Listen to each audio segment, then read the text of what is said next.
Great science in 10 minutes. NASA's sounding rockets. Presented by Science at NASA. The spectacle of a mammoth rocket breaking the surly bonds of Earth takes our breath away. Equally amazing are the secrets revealed to us by science missions these rockets have launched. And NASA puts careful thought into what kind of mission will best achieve that science.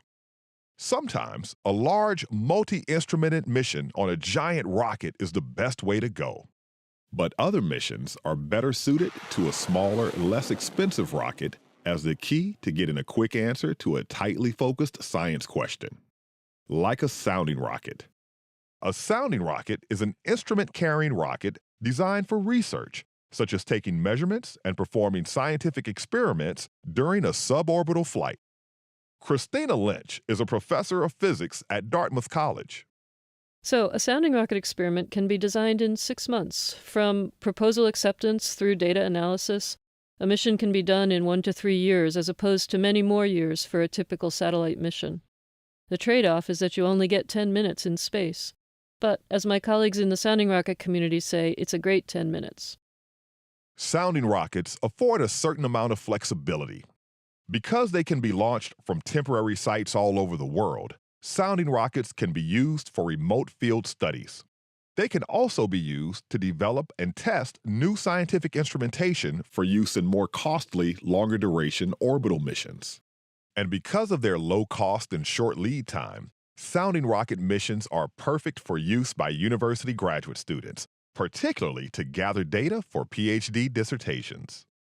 Sounding rockets are especially well suited for studying areas of Earth's upper atmosphere inaccessible by orbital missions, providing the only way to directly sample the lower portion of near-Earth space with scientific probes. Furthermore, they are ideally suited to position an experiment for an up-close look at auroras, beautiful green curtains of light that sometimes dance across the night sky. While auroras can be wondrous to behold, they are sparked by geomagnetic storms with potential side effects such as satellite malfunctions and power outages. Telecommunications, air traffic, power grids, and global positioning system signals are vulnerable. So, understanding this layer of near-Earth space is vital. Sounding rockets are used to get above the part of the Earth's atmosphere where we live and breathe. Above 60 miles, or 100 kilometers, the atmosphere includes an electrically charged gas, where charged particles flit around, collide, respond to magnetic and electric fields, and produce the aurora. These northern and southern lights appear flame-like, but the movement looks slower than that of a flame, and their structure can be more orderly. We want to understand this movement and structure. Is the movement fast or slow? Why, and where is it going? Lynch is working on a sounding rocket mission that could provide some answers.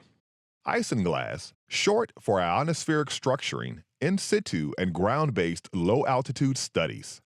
Launched on March 2nd and is one of about 20 sounding rockets that NASA will be launching in 2017. Isinglass deployed an array of payloads launched by a single rocket to take measurements at several locations in an aurora simultaneously. Understanding what the aurora's visual patterns signify within the aurora itself can serve as an analog to help scientists understand what's happening farther out, even extending this information to auroras on other planets. All it takes is a great 10 minutes. For more news about science in and around Earth's atmosphere, stay tuned to science.nasa.gov.